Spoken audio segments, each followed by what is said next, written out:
الحمدللہ ثم الحمدللہ، اللہ کا فضل، اللہ کا احسان ہوا کہ اللہ تبارک و تعالیٰ نے یہ موقع پھر سے دوبارہ عنایت فرمایا کہ ہم لوگوں کا امتحان، بچوں کا امتحان جو ہوا، امتحان بخوبی انجام دیے بیچاروں نے۔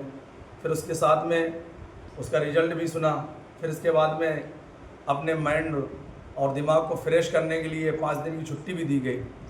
آج جیسے ہی پڑھائی کا آغاز چالو ہونا تھا، اس سے پہلے ایک دردناک حادثہ ہمارے سامنے پیش آیا۔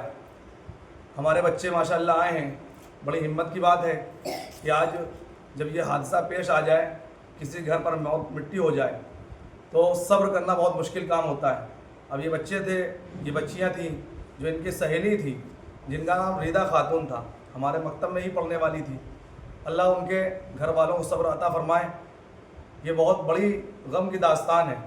پڑھنے میں بیچاری بہت ہوشیار تھیں اور آواز بہت صاف تھی، تو ہم ان کے ماں باپ کے درد میں بچے سمیت، اس اساتذہ اور بچوں سمیت برابر غم میں ان کے شریک ہیں۔ اور پھر یہ بھی ہے کہ موت اٹل حقیقت ہے، اللہ کی طرف سے فیصلہ ہے، اللہ نے کی امانت تھی، اللہ نے اس امانت کو لے لیا۔ کہتے ہیں، کون کہتا ہے موت سے کس کو رستگاری ہے، آج وہ کل ہماری باری ہے۔ کون کہتا ہے کہ مومن مر گیا، قید سے چھوٹا، وہ اپنے گھر گیا۔ اللہ تبارک تعالیٰ نے لے لیا تو اس پہ ہم صبر کر سکتے ہیں، اس کے علاوہ کچھ نہیں کر سکتے۔ تو ہم ان کے گھر والوں کے لیے دعا کرتے ہیں کہ اللہ تعالیٰ ان کو صبر عطا فرمائے اور اس کا بہترین بدل نصیب فرمائے۔ اسی کے ساتھ ساتھ بات آتی ہے کہ کفن دفن ہو گیا، اب ایصال ثواب کیسے کیا جائے؟ تو اصل سرمایہ اور ایصال ثواب یہی ہے، ہمارے بچے ہی ہیں کہ جو تلاوت قرآن، جو نورانی قاعدہ، جو اعوذ باللہ بسم اللہ بچے پڑھیں گے تو ماشاءاللہ اس کا ثواب جو ہے تو ان کے ماں باپ کے درجات کو بلند کریں گے، کیونکہ بچی تو معصوم تھی، گناہوں سے پاک صاف تھی، لیکن ان کے ماں باپ کے لیے درجات بلند ہونے کا ایک ذریعہ بنے گا۔ بہت سے لوگ جو ہے تو اپنا کھانے کا انتظام اور کہیں پھل فروٹ کا انتظام، اس طریقے سے بہت ساری باتیں، اور سوچتے ہیں کہ امام صاحب شریک نہیں ہوتے۔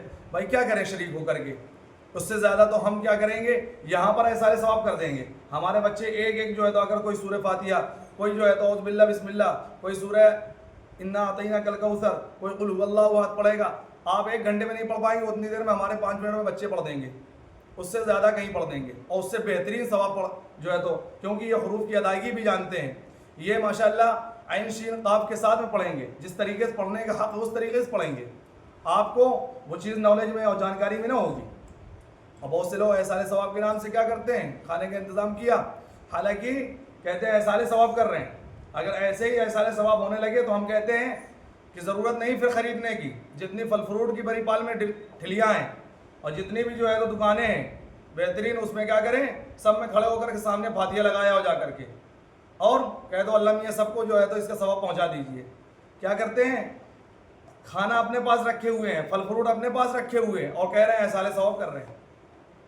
ایسے ایصال ثواب نہیں ہوتا ہے۔ ایصال ثواب تبھی ہوگا، میں مثال کے ساتھ میں کہہ رہا ہوں کہ کسی انسان کو آپ بھوکا ہے، محتاج ہے، ضرورت مند ہے، آپ نے اس کی جو ہے تو ہیلپ کر دی، کھانا ہی کھلا دیا، تو اس کے دل سے دعا نکلتی ہے کہ اللہ تعالیٰ جس نے مجھے کھلایا اس کو بہترین بدل نصیب فرما، اس کو بہترین بدلہ عطا فرما، اس کے دل سے۔ اب وہ کیا ہوا کہ ہم نے دے دیا، اب وہ ہمارے پاس ثواب آ گیا، ہم کیا کرتے ہیں، گھر پر رکھے رہتے ہیں اور خود ہی ہم کھا لیتے ہیں، تو ہمیں کیا ثواب ملا؟ ثواب تو تبھی ملے گا جب جو ہے تو کیا کریں گے، ہم دوسروں کو کھلا دیں گے، اور کھلانے کے بعد میں پھر ثواب ملے گا، پھر ہم مرحومہ کے لیے جو بھی اس دنیا سے رخصت ہو گیا ہے اس کے لیے دعا کریں گے۔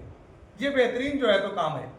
تو اس لیے ہمارے بچوں کو ماشاءاللہ ناغہ بھی نہیں ہوا، پڑھائی کا آغاز بھی ہو گیا، اور ریدہ بیٹیا کے لیے کیا ہے، ایصال ثواب بھی ہو گیا، ان کے گھر والوں کے لیے صبر کی دعا بھی ہو گئی۔ تو ابھی اس کے بارے میں جو ہے مختصر سی دعا کر کے بات کو انشاءاللہ ختم کرتے ہیں۔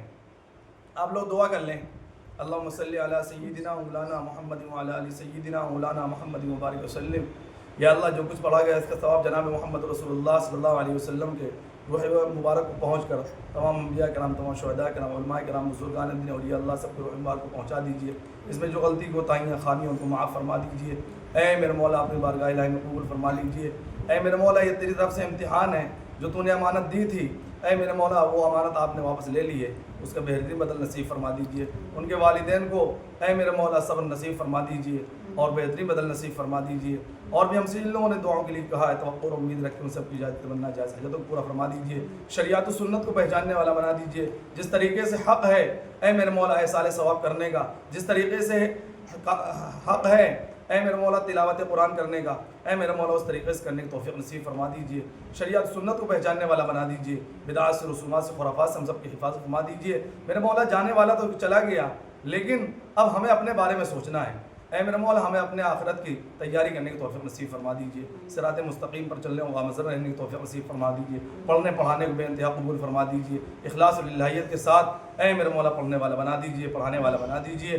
اے میرے مولا یہ مختصر سی دعا کو بارگاہ الہی میں قبول فرما لیجیے. رضی اللہ عنہ محمد و آلہ صلی اللہ تعالی علیہ محمد و آلہ اصحابہ اجمعین برحمتہ.